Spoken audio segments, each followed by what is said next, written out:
Insight.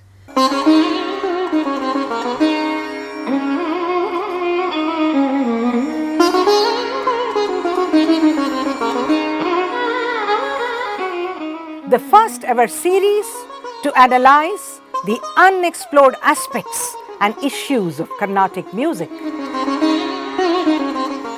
Dear Rasikas, welcome to the 6th episode of our Insight series. Today we'll be taking up a very important topic for discussion, which is raga. As you all know, the whole system of Indian classical music stands on the edifice called raga, and any method of expressing the music, that is raga alapana, the composition, niraval, tanam or swaram in classical music, or the exposition of a khyal, drupad, alap, etc. in the Hindustani music, are all based on the concept of raga. Now, what is a raga? A raga is something very, very abstract, yet it is very, very concrete. That is the beauty of a raga, I would say. A raga is a melodic entity. Now, to make you understand this in a very simple manner, we have the 7 notes which combine in different permutation combination to give us a variety of ragas.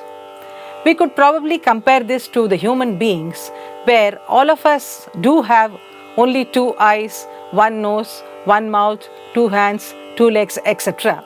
But yet each one of us have a distinct feature.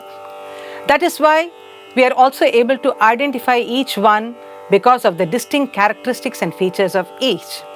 So we know our friends as Subramaniam, Ramesh, Kritika, Lata and so on. So when I say Lata, immediately you may be able to identify somebody and have that imagery in your mind about that particular person. Similarly, when I say Shankarabharanam, Abheri, Abogi, Kalyani and so on, you are able to form an imagery of the ragam in your mind. For example, if I sing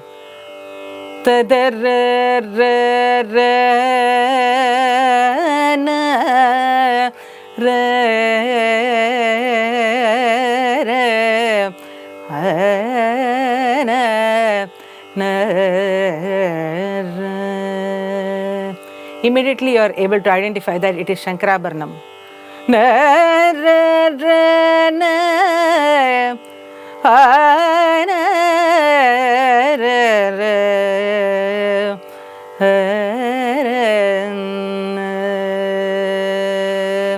You are able to understand that it is Malay Maratham, basically because of the fact that you have already heard these ragas and an imagery of these ragas has been formed in your mind.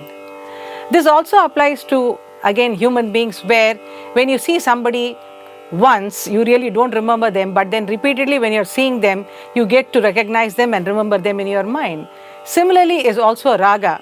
When you listen to it for the first time, it may be able to be difficult rather to decipher its imagery, but then by constant listening, you're able to get a clear picture of the ragam in your mind.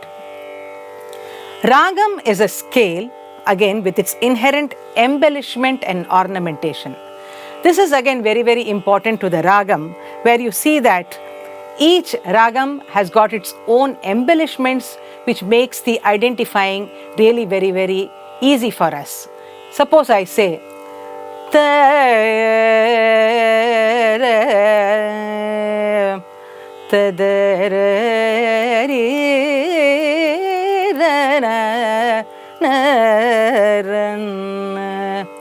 kind of embellishments that I employed made you understand that this was Varali.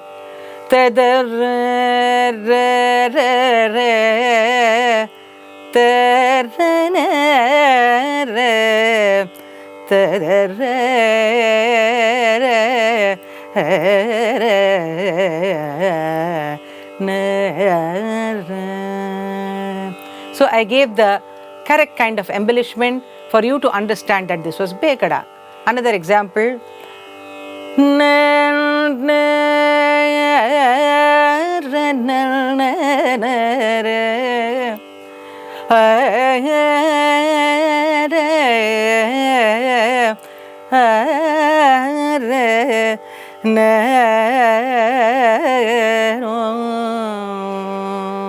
So that made you understand that that was Anand Bhairavi. So like this, every ragam has got its own typical embellishments which we call as the gamakas, and that gives the identity to the ragam. Ragam again is also a combination and permutation of the notes in the sense that the arohana avarohana actually dictates how the course of the ragam will be. For example, if you take the ragam Purvi Kalyani, Sari ga ma pada pa sa sa ni da pa ma ga re sa. So in the arohana you saw that there is a slight vakratva, pada pa sa, which means that it cannot be pada sa. That root cannot be taken by this ragam, nor pada ni sa. Both are not permissible in this ragam. So when you sing the ragam through an alapana or a composition, you would see that the course taken would be gama pada pa sa pa ma ga re gama pada pa sa, or the other option would be gama da sa re sa ni da ni ma da re sa re ga re sa ni da ma da ma ga re sa re ga ma da sa ni da pa ma ga re sa. So the arohana here gives the line of movement for the ragam and how it should actually move.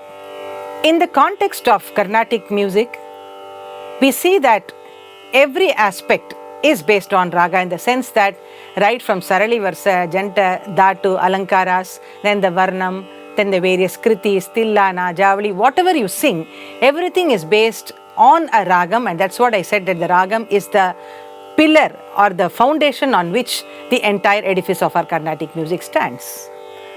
Next point is about raga, which is embellished by the combination of swaras, swarasthanas, and other nuances in the process of interaction between them.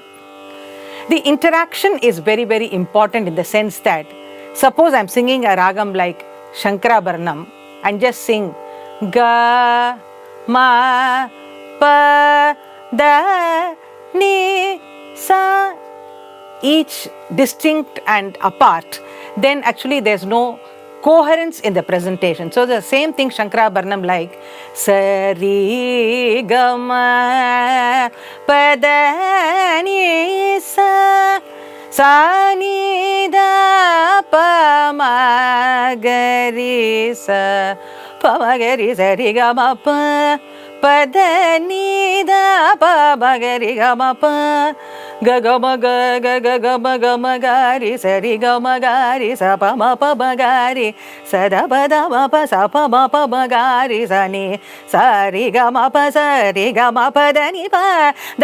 sa ri ga ma pa da ni sa pa sa ri ga ma pa sa ni da pa ma ga ri sa. So the notes have to combine suitably to give you that image of the ragam. I will now show you an example of some ragas which take the Antara Gandhara. See how interestingly, though all of them take this Antara Gandhara, they take different courses after that. Shankarabharanam, for example, ga ma ga ga ga ma pa ma ga ri ga ma ga ri sa sa ri ga ma pa ma ga ri sa ni da ni sa. Amritavarshini ga ga ma pa ni sa ni pa ma ga ga ma pa ni sa ga ni sa pa ni ma pa ma ga Begada ga ga ma da pa ma ga ri sa ga ri ga Malay Marutam. Gapada nida pa gapagari, sari gapagari sanidani sa. Lalita. Gamadha magari, gamadha nida magari, gamagari sa. Mohanam. Gapada sada pagari ga, gada pada gapari ga, sari gabagari sa. Latangi. Ga ga ma da ni da pa ma ga re ga, ga ma pa da ni sa re ga re sa ni da pa ma ga re ga, ga da pa ma ga re, ga ma ga re pa ma ga re sa. So though all these ragas took the Antaragadhara, each one took a different route after that to establish its own identity. And that's what makes the ragam also very, very beautiful and enchanting to listen to. Theoretically again, we see that a ragam must take a minimum of 5 notes. That is, a ragam may take 7 notes, 6 notes or 5 notes. Example of 7-note ragas are Shankarabharanam, Latangi, Keeravani, Charukesi, and all the 72 Melagarthas are all in the Sampurna category. Then we have ragas which have 6 notes, that is, they are called Shandava. Example is the very commonly known Sri Ranjani. In the 5-note raga category, which we call as the Audava ragas, we have many like Hindolam, Mohanam, and so on. Of course, we all well know that Dr. Balamurali Krishna was a revolutionary of sorts, in the sense he was a genius par excellence. And it was he who broke this rule of that the ragam must have 5 notes and established a ragam called Mahati, which just had 4 notes. Sa, ga, pa, ni, sa, sa, ni, pa, ga, sa. In fact, I would like to share that when I first heard this ragam, I really never felt that there were only 4 notes. Of course, that is again the genius of Dr. Balamurali Krishna, where he can weave the most beautiful patterns even with the most minimal notes. And this is an example to show you that even 4 notes can make up a raga. In the concept of raga, the life-giving element, I would say, is the gamakam. Without the gamakam, I would call them only as scales or skeletons, in the sense that they do not have any life. For example, if you take Shankarabharanam as a scale, how would it sound? Sa, ri, ga, ma, pa, da, ni, sa, sa, ni, da, pa, ma, ga, ri, sa.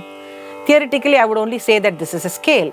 So now if I want to make it a ragam, I have to add the required embellishments like sa, ri, ga, ma, pa, da, ni, sa, sa, ni, da, pa, ma, ga, ri, sa. I can show you an example of a note to swara of Dikshidhar, where you see that the Shankarabharanam has been very beautifully employed as a scale and a composition composed. Rama Janardana Ravana Mardana Ramanuja Graja Raja Vibho Pamara Mochana Pankaja Lochana Bhakta Jana Priya Palaya Mam Bhumi Janayaka Bhukti Pradayaka Bhusura Palana Bhumi Pate Shamala Vigraha Shanta Guru Guha Sannuta Shri Ramachandra Prabhu. There are a number of such notiswaras that he has composed based on the Western band influence. But the same Dikshidhar has also shown us how Shankarabharanam takes the shape of a ragam through Akshaya Linga Vibho. Or if you take a Tyagarajar composition in the same ragam,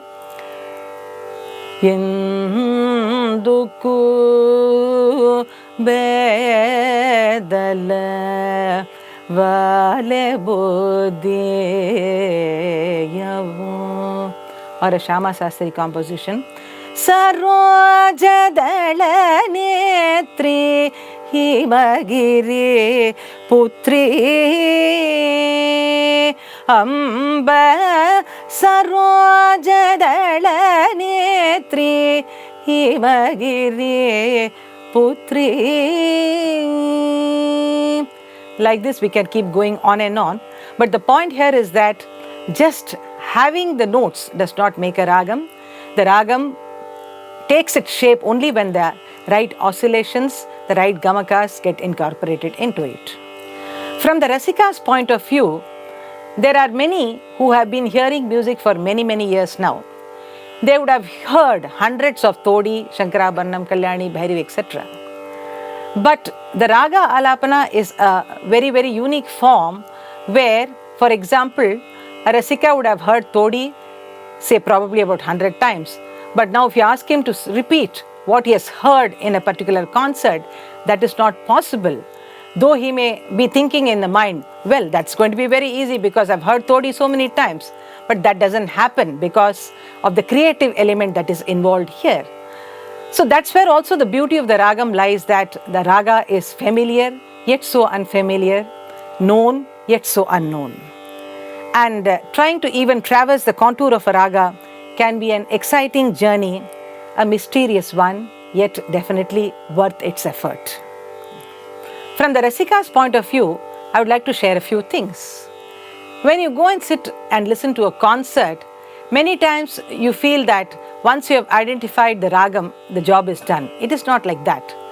Of course, when the artist starts singing a Latangi or Todi or Shankarabharanam, and you're able to identify it, you feel very happy that you've accomplished something. But there's much more to this than just identifying a ragam, in the sense that you have to be a part of the process, and probably you could also try to analyze how the same ragam unfolds through a raga alapana, neraval, kalpana, swaram, and so on. Also, there are so many compositions even in a particular ragam. For example, if you take Todi, there are hundreds of compositions. If you take Kalyani, there are hundreds of compositions. And what I want to emphasize here is that every composer has his own approach to the ragam, his own way of visualizing the ragam. So, for example, if you take a composition of Tyagarajar or Dikshadhar or Shyama Sastri or Papanasam Sivan in the same ragam Todi, you will see that there are different dimensions in which they have handled it. Again, also, it's not just about the ragam, the thalam in which the composition is composed, the tempo in which the ragam has been explored. So there are so many intricate things about raga that you could really look into when you are a part of the concert. And thus, the concert, if you are going to sit there, you have to be a part of the process of the listening in a very intent manner. And only when there is a intent listening, you will be able to get into the world of ragas and experience that joy. In this episode, we try to analyze some aspects of raga. That is, the raga is embellished by the combination of swaras, swarasthanas, and other nuances in the process of interaction between them. So how a scale cannot become a raga, but the required gamakas have to be incorporated to give it that picture of what we call as raga. And finally, of course, how a Rasika should enjoy a raga is also very important. With this, we come to the conclusion of this episode. If you have any questions or feedback, you may please email or WhatsApp to me. Thank you very much.